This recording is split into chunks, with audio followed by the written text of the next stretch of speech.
Hello, everyone. My name is Matthew. Welcome to our live stream. We are excited to have you here. This is our first December stream. We are preparing for the new year, and we're excited to have you all here.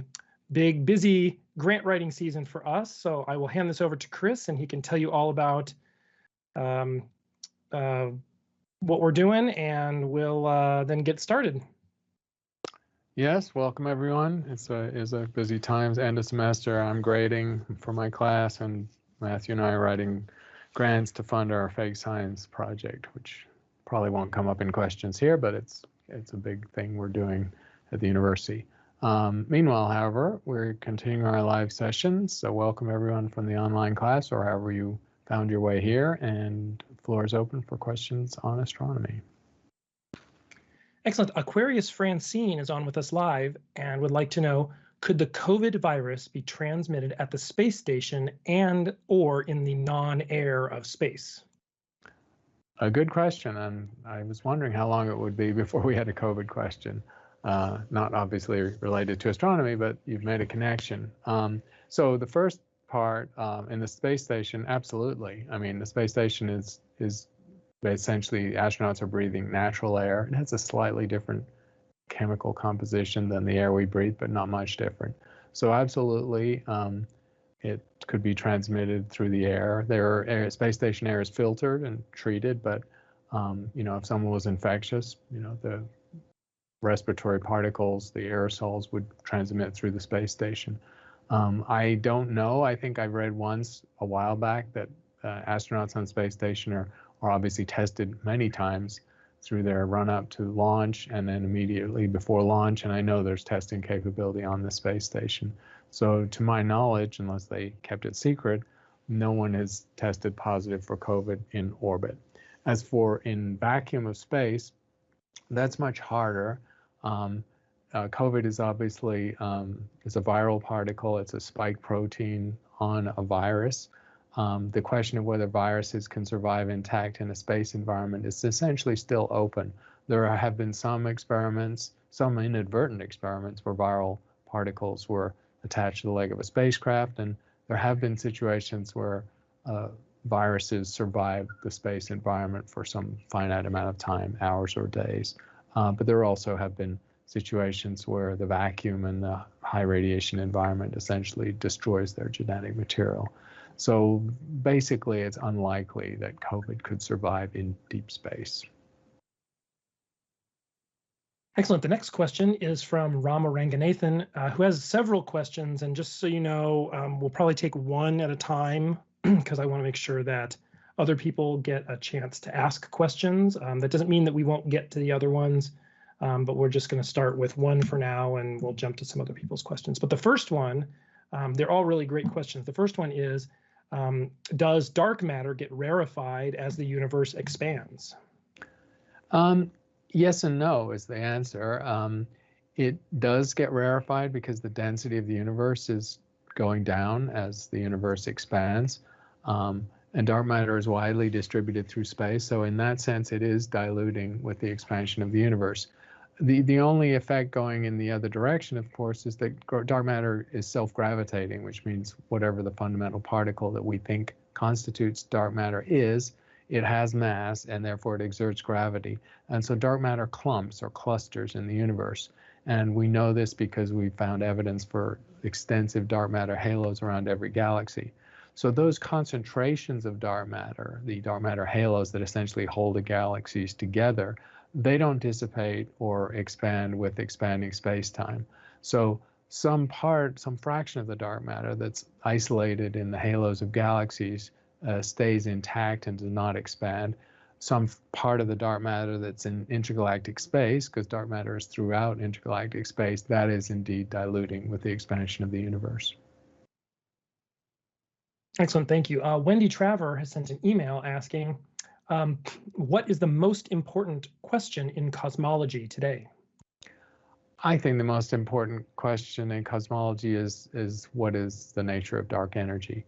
And it's really just because we know so little. We have so little information. You know, 20 years after dark energy was inferred its existence from the accelerating expansion of the universe, we have really no idea of its fundamental physical nature. There are plenty of ideas. Hundreds of papers a year are written, mostly theoretical, about the nature of dark energy. There's all manner of speculation, but we know incredibly little. And the obstacle or the problem is that the observations of it are very indirect. We measure the accelerating expansion, and that imputes dark energy, or something we call dark energy. But as far as other types of observations to nail down its physical properties, there are almost none. There's evidence that dark energy doesn't vary over time and space, which means it has the properties akin to Einstein's original cosmological constant, but that doesn't give you much of a handle on what it is. So I think, without a doubt, as the dominant ingredient of the universe, it's the biggest unsolved issue in cosmology. Excellent. Thank you very much. Lawrence 4040, who's on with us live, would like to know, is there a technical difference between dark energy and vacuum energy, or can these terms be used interchangeably? That's a good question. I think they are different, so they shouldn't really be used interchangeably. Vacuum energy is a concept in physics that predated the discovery of dark energy by decades. So it's been known for a long time from lab physics that the vacuum has energy, and that energy can be demonstrated. It was the Casimir effect in physics that was an original indication of vacuum energy. But there are now many ways to demonstrate that what we see as a vacuum of space actually has the potential to generate energy and force and pressure and all the physical effects of energy. So that demonstration has been done for decades. The dark energy that we think causes the cosmic acceleration is probably a different beast, because the physical amount, the calculated amount of vacuum energy in the lab in space that we can measure is very different and much stronger, actually, than the dark energy that seems to be required to cause the accelerating expansion of the universe. So there's a big mismatch between the physics of vacuum energy as we understand it and the implied physics of dark energy, which we don't understand at all. So I think the two should really be kept separate. Excellent, thank you. The next question is from Hernan Reyes, who always has great astrobiology questions for us. There are some assumptions built into this question. He assumes that at some point a human mission to the outer moons of the solar system will be required. So, for example, to study Europa. So with that assumption built in, he would like to know if you think it would really be possible to work on Europa with the cosmic radiation and the radiation from Jupiter. I think it would be an extremely challenging environment. And so I think, unfortunately, the assumption that we will send people there is very far off. And just for several reasons. I mean, you just have to put in perspective the manned space program, where, you know, we've only ever sent of 24 people to the moon, 12 of whom set foot on the surface. And that was over half a century ago. That's how hard and expensive it is for humans to leave the Earth and just go to the nearest rock in space. For us to get to Mars, for humans to be on Mars is, even for a first visit, I think is at least 5 to 7 years off, and maybe even 10 years off. And that's just Mars, the nearest planet. Once you're going 1 billion miles roughly to the outer solar system, the challenges are enormous. The travel times are years. The radiation environment and the issues of life support are enormous. The places that you end up at are much harder to occupy and inhabit than, say, the Martian surface. On Mars, you can create a structure. We can use chemical methods to extract building material and 3D printing, which we could use anywhere in the solar system. But there are ways to get energy from the surface and building materials from the surface. And so building a habitat is much easier than it would be on Europa. That ice is as hard as granite. There's really no other sources of useful material for construction. So you put that all together, and the sheer challenge of it. And of course, the enormous expense. Our robotic spacecraft are really very good now, and we've been able to miniaturize them in many ways. So I think for the foreseeable future, by which I mean decades, perhaps many decades, we will only be exploring the outer solar system with spacecraft and not humans. And then, as kind of a follow-up, do you have any thoughts on how challenging that something like an outer solar system mission would be psychologically for humans? Do you think that is as much a stumbling block as the practical aspects, or more so? So the challenges for humans visiting the outer solar system are indeed intense. I'm not going to say you should treat it as a one-way trip, but I would say that the distance, the time required to get there and stay there and come back means it's probably a decade type commitment at least. So there's a good chance, and the probability of a disaster is substantial. So getting to the moon, coming back from the moon just takes a week, so you could do a rescue mission. Mars is maybe 6 to 8 months, so again, you could do a rescue mission. When you're talking about years to the outer solar system, it's very difficult if there was a problem to rescue people. So I think the psychology of that is intimidating, because people who are willing to make that trip essentially have to be willing to die for it, because that is quite possibly the outcome. So extremely hazardous. There will always be people willing to volunteer for such a mission, I have no doubt. But again, for practical reasons, I don't think it's happening anytime soon. The next question is from Powen Fish, who's on with us live, who would like to know if you can update us on the James Webb Space Telescope. It was originally supposed to launch on, I think, December 18th, and it's been pushed. Do you know anything about that delay or any updates? The James Webb has had a series of technical hitches and glitches in the last year and a half. Actually, too many to enumerate, because there have been a few that didn't make the headlines at all, but they were just seen in various NASA briefing documents. So I think there have been of order 6 or 7 technical issues. Obviously, one major one last year when the parts of the telescope structure were shaking loose under their final ground test. That was a bad one. These last ones are more modest problems. They're not fatal. The launch window for James Webb is fairly generously defined, and so it accommodated this last 4-day delay from the 18th to 22nd of December fairly easily. And of course, the story at the moment, 2 weeks before launch, is that yes, it's going to go on that date. If it pushed another few days, weather is a possibility, for example, that wouldn't surprise me. But it's pretty clear that James Webb is going to go soon. Excellent. The next question is from one of our live participants. Does E equals mc squared apply for dark matter as well? That's an interesting question, and I think the answer is yes, because the equivalence of matter and energy is a fundamental premise of physics from Einstein, developed in the very early part of the 20th century, one of his iconic achievements as a young physicist, not even 30 years old, when he came up with that equation and that concept. So yes, it should and does, I think, apply to dark matter, with the caveat that we don't know exactly what dark matter is.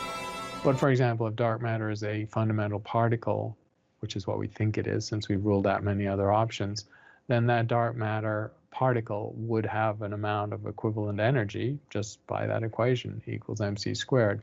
Since it's a massive enough particle to account for much of the mass of the universe and more than the normal or baryonic material that we're made of and stars and planets and galaxies are made of, then that would be a phenomenal amount of equivalent energy. Can we harness that energy? Not clear. We harness a tiny amount of mass energy in the process of fusion, but the particles that correspond to dark matter are likely to be supersymmetric particles, extensions of the standard model of particle physics, and it doesn't seem like there's any mechanism to extract any mass energy from what we think the dark matter particle would be. The next question is from Slight Quills, who's on with us live, and asks, how far do you think we are from steering an asteroid generally, but specifically into Earth or Moon orbit for the purposes of mining? I think the technology to do that already exists. So it hasn't been fully demonstrated. Obviously, NASA has the DART mission, which is underway, and that's about asteroid redirection. And so the technology for redirecting or steering an asteroid exists. You can do it in a number of ways. You can do it by impacts. You can do it by what's called a tractor mechanism, where you put a massive spacecraft alongside an asteroid, tracking it in its orbit, and the gradual tug of the spacecraft gradually steers the asteroid into a different direction. You can also do it by attaching rockets, just drilling down into the asteroid and attaching rockets to the asteroid itself, and then the rockets actually are able to steer the asteroid directly. So those are three mechanisms, and they're all easy to carry out. There's no fundamental showstopper of the technology. And the orbital dynamics of how you would find a suitable near-Earth asteroid where a minimum amount of energy would be required to redirect it into an Earth orbit, that's also well understood. Now, in practice, it would not be a direct Earth orbit, because losing enough energy to circularize that orbit around the Earth is very prohibitive. That's very difficult to do. The most likely is a Earth-Moon capture orbit, which would be highly elongated. So it'll be an orbit bound to the Earth-Moon system, but extending to quite large distances away from both bodies. And that's the likely orbit that could be produced. And that could happen, within a decade or maybe two.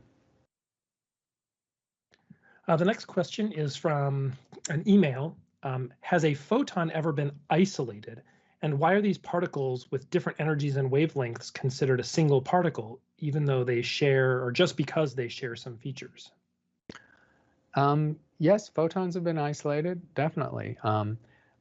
We could go back even to the photoelectric effect, 1905. That was the discovery or the theory that got Einstein his Nobel Prize. And that essentially shows the quantum nature of light by showing that individual photons can liberate electrons from a metal. So all through the 20th century, there have been an increasing level of sophisticated experiments that have worked with single photons. So we've seen single photons, and in more recent history, there's been even more spectacular results in the lab where essentially you can trap a photon, essentially freeze a photon. Photons travel at the speed of light, but it's possible in a sort of containment where they're reflecting off a very cold surface to contain a single photon and study it that way. So those technologies actually exist. Those very exciting demonstrations of the photon nature of light. Excellent, thank you. Remus Romania would like to know, is it possible, so I'll read the question and then I'll kind of paraphrase. So they ask, how far is it possible to make a telescope, or is it possible to make a telescope and send it to use the gravitational lens of the sun to map the surface of exoplanets? But I guess more generally, what are the challenges involved with building a telescope to use the sun's gravitational lensing? Right, so this is an advanced concept. NASA even has a program called Advanced Concepts, and this very idea of using the sun as a gravitational lens to image very distant objects has had design studies. So it's been explored quite extensively in several design studies by NASA and its partners. So the idea here is that the sun bends light. In fact, the gravitational deflection of light by the sun was the eclipse expedition result that confirmed general relativity in 1919, 3 years after Einstein published the theory. So in principle, you can find a very distant point where light from a faraway object will be deflected around the sun and brought to a focus. And therefore, the sun is acting as a magnifying lens or an amplifier of the light from that exoplanet. Now, the distances involved are quite prohibitive because the sun doesn't deflect light by a very large angle at all. So the focal length of the sun as a gravitational lens is extremely long. And that's a very challenging thing for this idea, because you're going to be having to put a telescope millions, not several million miles away to find this particular point, and then suitably hope that you can find an exoplanet and create the alignment so as to magnify the light from that exoplanet. You also magnify the image, not just the amplify the light. So it's a very powerful way in principle to look at exoplanets. And in principle, it's the way to magnify the image of an exoplanet to actually see the surface. So one of the great challenges of astrobiology is that the Earth is a pale blue dot, and all the exoplanets we've studied are just pale dots in the sky. We can know properties of them, but we can't resolve their surfaces, see if they have continents, see if they have oceans or mountains or clouds. This method with gravitational lensing in principle could give you a map, like an image of the planet with significant resolution. But it's a very challenging project, and the design studies indicate that we're decades away from executing that kind of mission. The next question is from an email. Dave asks, is the primary mission of the James Webb Telescope to find biomarkers in exoplanet atmospheres? Actually, the primary mission of the James Webb Space Telescope has never been defined. The James Webb Space Telescope with 4 instruments is a general purpose telescope, just as the Hubble Space Telescope was a general purpose telescope. And all through its 30+ years in orbit, Hubble has always observed stars and galaxies and cosmology and interstellar medium and planets and so on. And that's continued through its time in orbit. James Webb will be similar. Astronomers of all different varieties and subfields will be applying for time. And so James Webb will be studying that same diversity of objects, everything from supernovae to black holes to galaxies and so on. Exoplanets are part of what it will study. Now, exoplanets did not exist when, or had not been discovered when James Webb was first designed or planned. So exoplanets have come along as a very exciting field, and exoplanet researchers are optimistic they will get some fraction of time on the telescope, but by no means will they get the majority of it, the lion's share. There are other astronomers who have plenty to say about that. They think their fields are just as important. And so I'm going to guess that exoplanet observations might get as much as a quarter of the time, or maybe a fifth of the time, which is a lot of time. And that will be used indeed for sniffing out the atmospheres of a prime set of exoplanets. Because James Webb was not designed for exoplanet observations, it's not actually very efficient at doing these very difficult spectroscopic observations in the near infrared and mid infrared. And so it's very time consuming to get a good atmosphere spectrum of an Earth-like or super Earth-like planet. Is going to take 100 to 200 hours of observations for each target. So it's going to be slow going. Excellent. Thank you very much. The next question is from one of our live participants. Akim Steinhagen asks, what is the latest on how will the universe end, meaning the last particle has vanished, and what happens with the conservation of energy? The latest on the end of the universe is still subject to physics that we don't fully understand. And one obvious example of that is we believe the cosmic acceleration will continue, but even that is subject to the unknown nature of dark energy. If dark energy, for some reason, has a sort of quintessence attribute, that's a sort of physics term for variations on dark energy, where it decays in some way, the false vacuum decays, and so dark energy loses its power, if you like, then the future path of the universe driven by dark energy is up for grabs. So we don't even know that. In more conventional terms, the far future of the universe projects a time when normal matter will decay, because standard extensions to the standard model of particle physics predicts that protons are unstable with very long decay times. At the moment, we just have a lower limit on that from lab physics and particle detectors. But if protons decay, then of course matter will disintegrate, and that's a highly variable outcome of the universe, whether that happens or not. At the moment, we don't know if it'll happen or not, because extensions of the standard model like supersymmetry have not been confirmed by experiments at CERN. So there's a whole variety of uncertainties about the far future of the universe. On more conventional physics grounds, it is reliably determined based on dynamics that solar systems will eventually evaporate. In other words, planets will become untethered from their stars, maybe long after the stars have died, and galaxies will evaporate too. The stars that they're made of, which will be stellar corpses at this point, will spin off into intergalactic space. So this is the sort of dissipative future of the universe, and that's a fairly reliable prediction. The next question is the third one from Rama Ranganathan, who asks, Does dark matter also get swallowed by a black hole? Yes, dark matter is subject to gravity. Dark matter, we think, is a fundamental particle. And so just like normal matter, a black hole can consume normal particles like protons and neutrons and electrons, and a black hole can consume dark matter too. So when black holes grow, they are presumably ingesting dark matter and normal matter, perhaps in the proportions that they exist in the universe, which is roughly 6 times as much dark matter as normal matter. So that's an interesting prospect, that the contents of a black hole, what it's made of, are invisible to us. So we don't actually know how to confirm that idea. Would it change the properties of a black hole if it was primarily made of dark matter rather than normal matter? Probably not, because the fundamental attribute of the event horizon and the predicted singularity do not change depending on what kind of matter is inside it. The next question is from Wendy via email, who asks, is it accurate to say that we exist due to quantum fluctuations in space-time?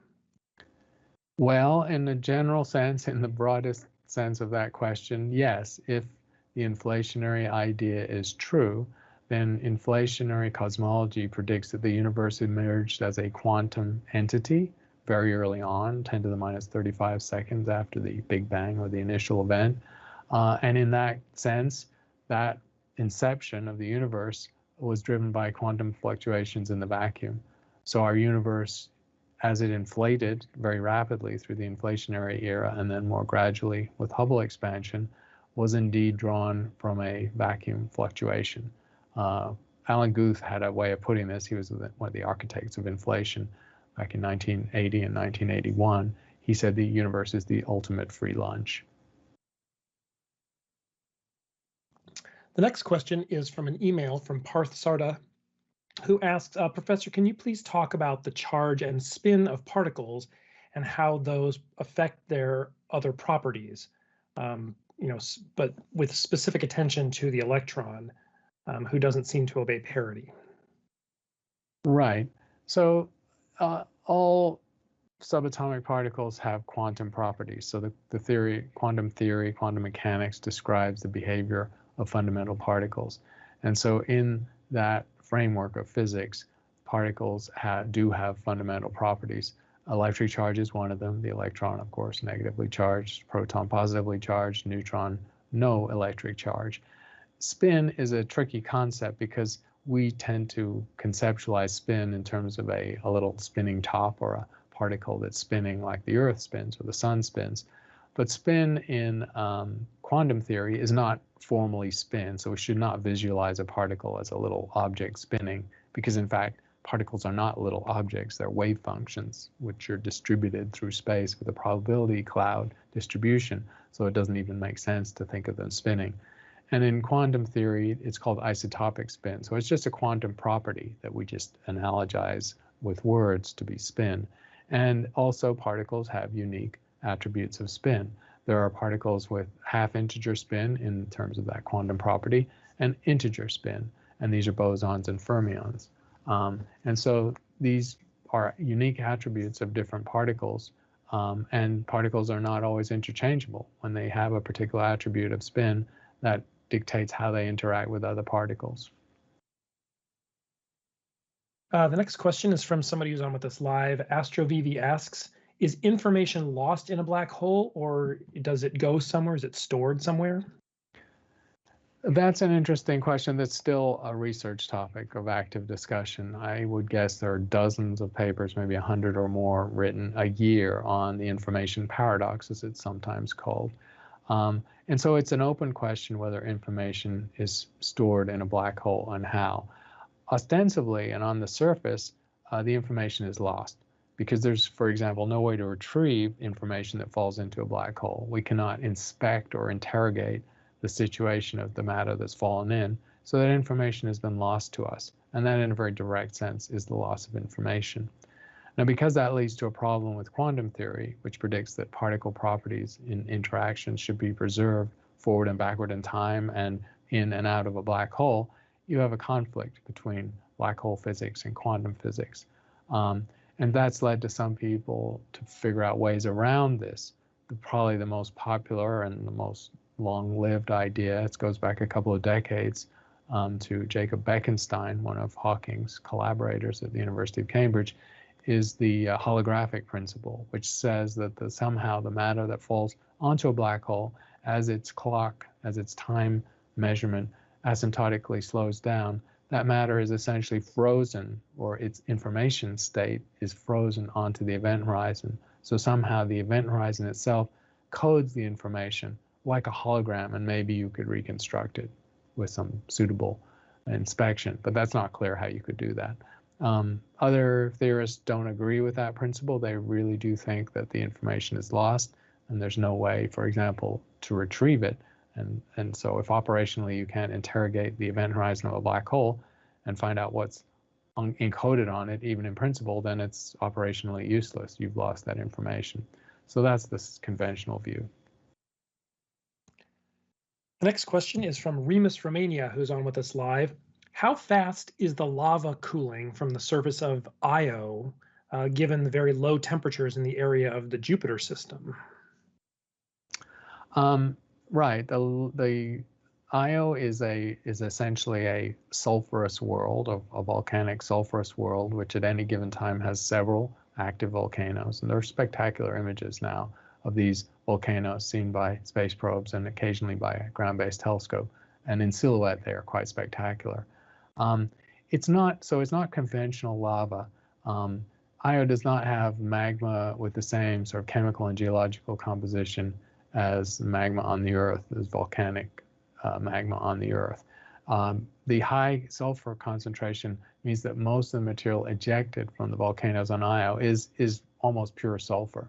And by some calculations, the volcanic activity on Io is coating the entire moon with several centimeters of pure sulfur every year. And that, of course, is what gives Io its very particular orange-yellow color. So it's a very bizarre form of volcanism on Io because the chemistry is unusual and quite different from Earth volcanism. The next question is kind of a two-part question. I'll start with the basic elements. Art Studio sent an email asking, what do you think about timekeeping in the universe? Can there be a standard unit to measure time in the universe, considering there are so many different reference frames, time dilation from high speeds, and gravitational effects in your high mass objects? Right. That's a very good, a very fundamental question about timekeeping in the universe. What does it even mean? Yes, relativity, special and general relativity talk about timekeeping and reference frames and coordination of clocks and measuring time. In the universe, we're in a framework where you have to go to general relativity, not special relativity, which special relativity deals with inertial frames, and the universe is not, in physics terms, an inertial frame. So time is relative in the universe because time obviously depends on the gravitational situation. As we know from general relativity and confirmed many times now, clocks, an atomic clock or your best timekeeping device, runs slower in a stronger gravitational field. So depending on the local gravity, time is affected. And that, of course, can be true for the global gravity as well, even though that might be a more subtle effect. So really, you have to define a metric, you have to define a gravitational situation and a space-time curvature, and then you can predict how a clock, a timekeeping piece like an atomic clock, based on nuclear atomic properties and oscillations, would behave. But in general, there is no universal timekeeping.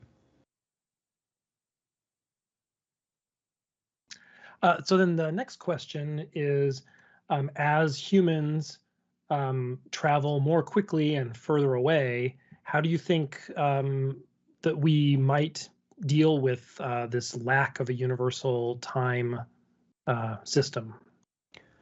Well, the issues of timekeeping in space are becoming significant. NASA's actually had to worry about this because as we expand our footprint and start moving into the outer solar system, it will be very slow with people, but we're sending a lot of space probes out and we will send more in the future.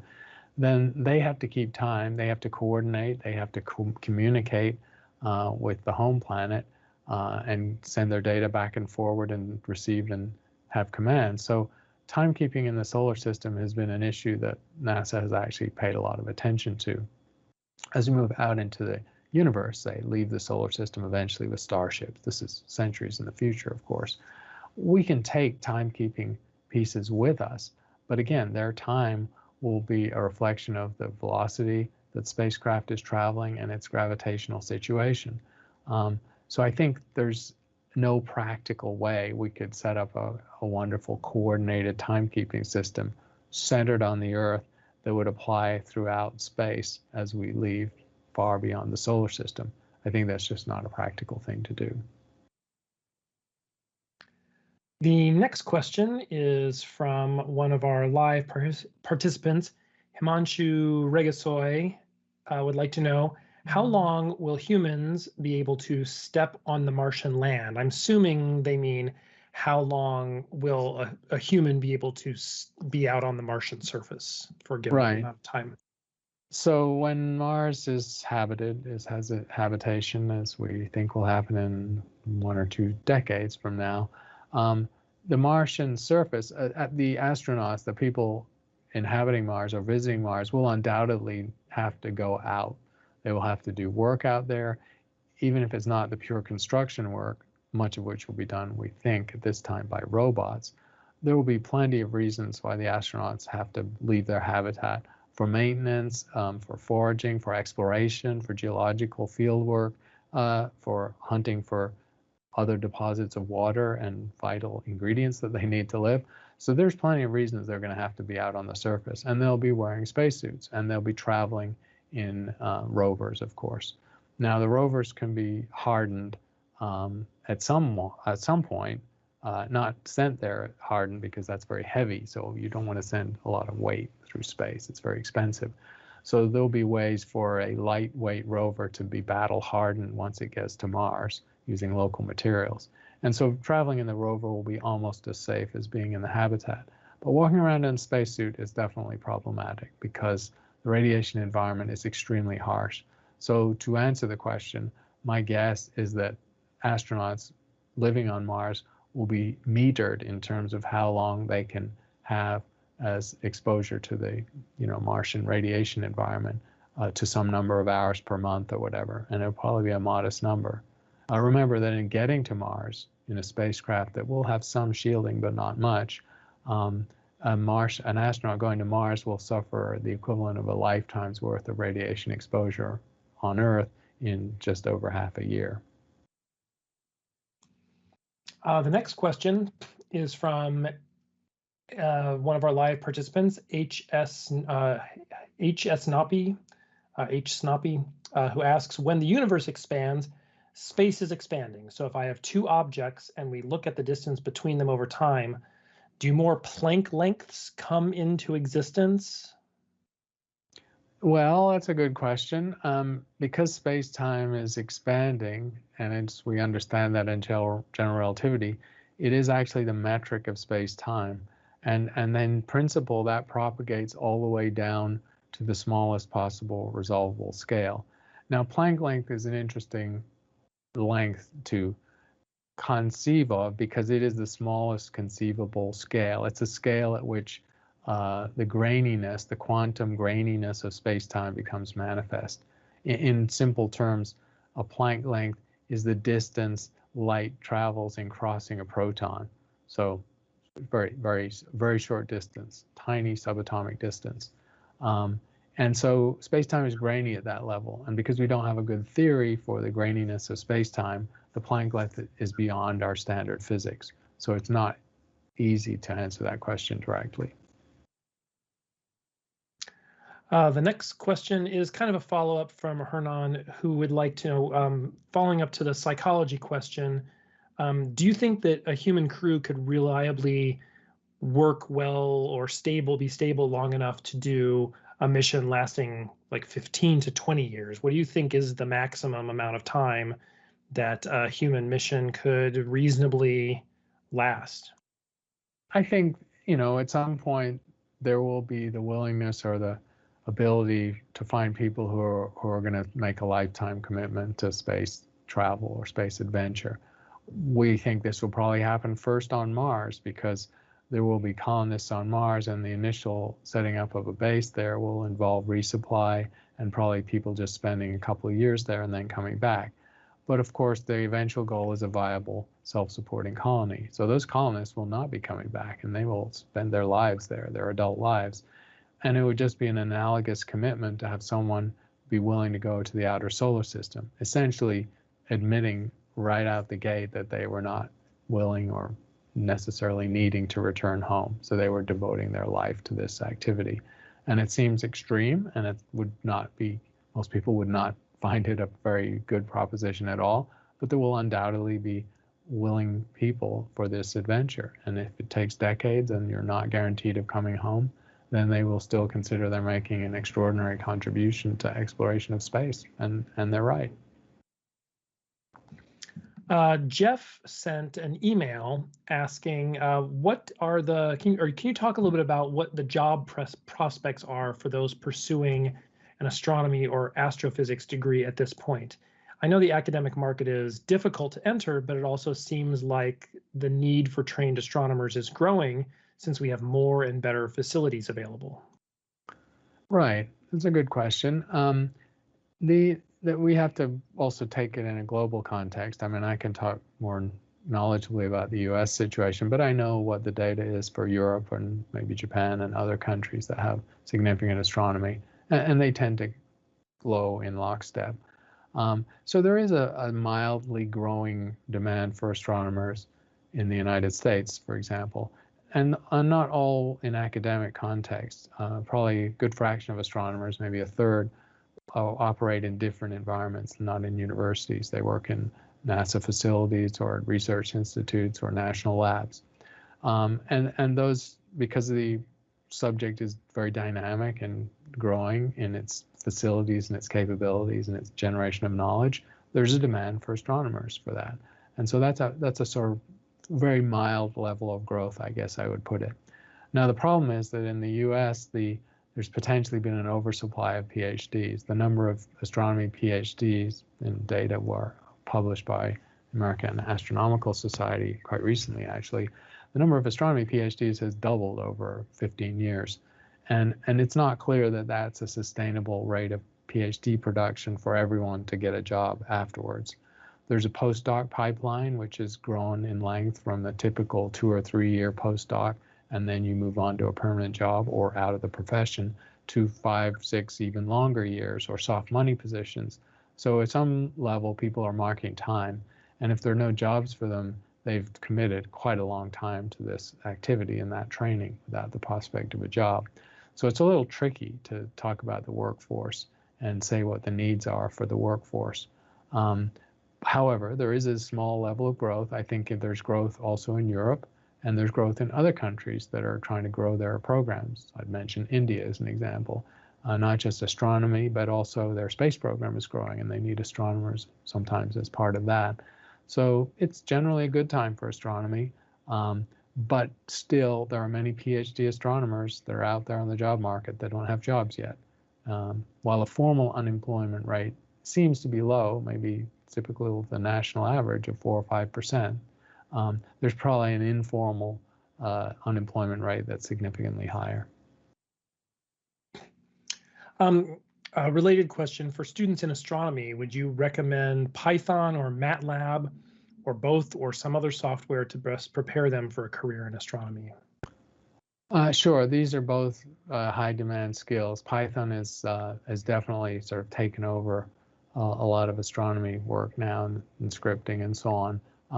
And that is, we have several courses in our undergraduate and graduate program that heavily use Python. Matlab is an also useful skill, maybe not as universally used in astronomy and astrophysics. And also, you just need general purpose programming skill. For example, the ability to program parallel computing to do simulations and astrophysical simulations and high performance computing of astronomical situations. That's a growing field too. So computing skills and programming skills are definitely at the core of a significant fraction of what professional astronomers do now. The next question is from Jan Campos. Aside from form, or shape, are galaxies categorized by population as stars are? Yes, galaxies have stellar populations, and that historically and classically has been the way we define them.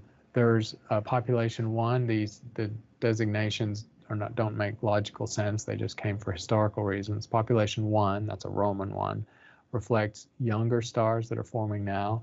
And in a galaxy, they would be like the stars you would see in the spiral arms of the Milky Way or another spiral galaxy. So blue, hot young stars, star formation regions, gas clouds, nebulae, stars and dust and gas all mixed together, and active star formation. Galaxies also have population 2 stars. Population 2 stars are the old stars. They're the ones that probably formed early in the universe within the first few billion years. And so now those stellar populations have faded and reddened, and the more massive stars have long ago died. So you're left looking at the low mass stars that have long lives. So population 2 stars would be the stars you'd see in the halo of a galaxy or of a spiral galaxy, or elliptical galaxies are almost entirely population 2. And then there's sort of hybrid stellar population in the bulge. That's the inner region of a spiral galaxy. Some of those stars are actually quite old, like population 2, and some of them are quite young, like population 1. So those are the basic demographics of stellar populations in galaxies. The next question is from Saumya30, who's on with us live. I have heard that after the Big Bang, equal amounts of matter and antimatter were created, which essentially annihilate each other. Is there any new progress in the scientific field about why matter dominates our universe instead of antimatter? Right, that's an important question in cosmology. It's called baryogenesis. That's the name of the field that tries to explain why we have baryons in the universe and no antibaryons, or very few. So indeed, in the early universe, the symmetry principle of physics suggested that equal amounts of matter and antimatter were created. However, not perfectly equal. So a slight asymmetry at the level of about 1 part in a billion, so very slight asymmetry, led to a tiny excess of matter over antimatter.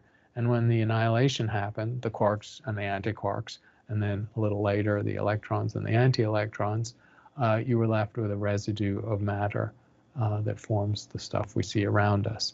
Now, the mechanism for that slight asymmetry is not understood fully. There have been theories about it and discussion about it, of course, for decades, because we've known that that was the case. That was the situation in the early universe. It's all put down to grand unified theories that bring together the forces of nature, and somehow out of that situation, a slight asymmetry is induced.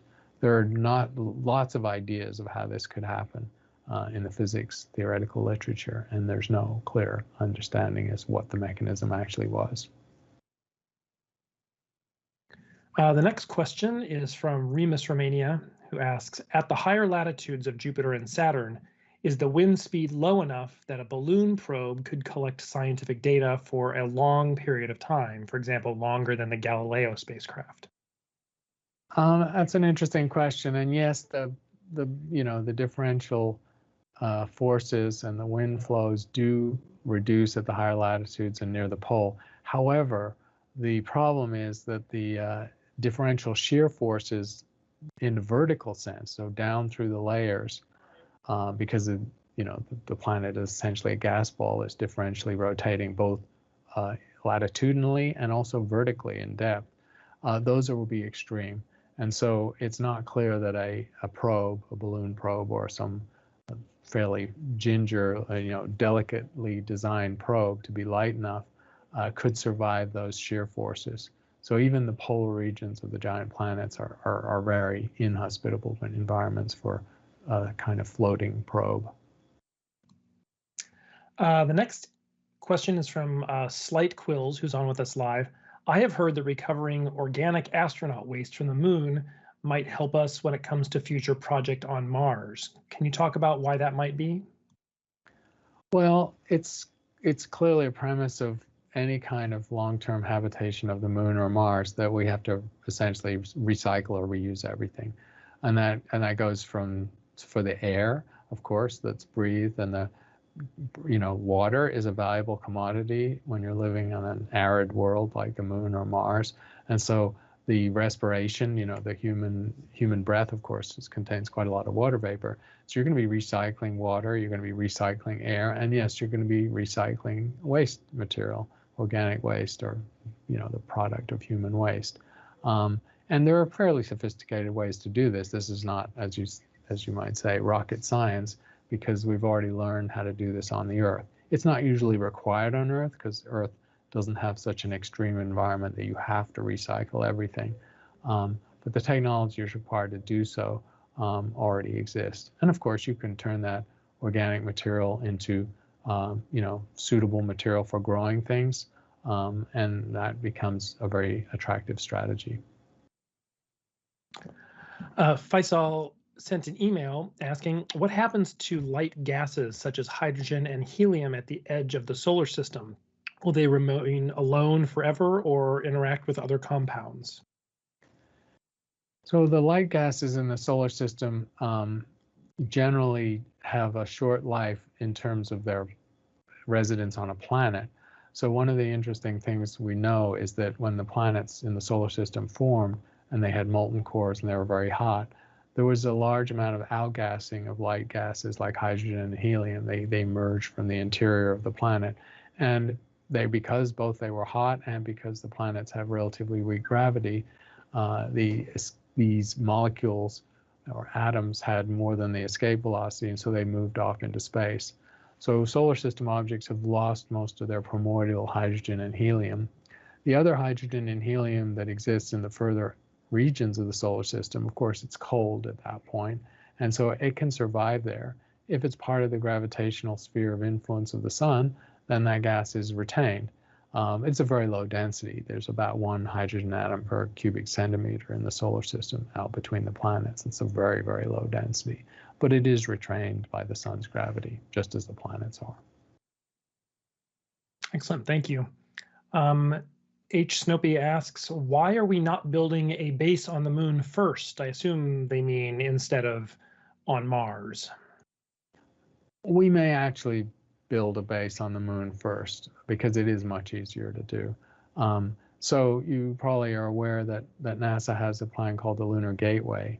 And so while NASA is talking about a Mars mission and a Mars base, NASA is also working very actively on the moon as a staging point for further development of exploration of the solar system. And because it's so much closer, so much easier to get to, and less dangerous, of course, for astronauts because they can get back home in a week, I actually think there will be a moon base before there's a Mars base.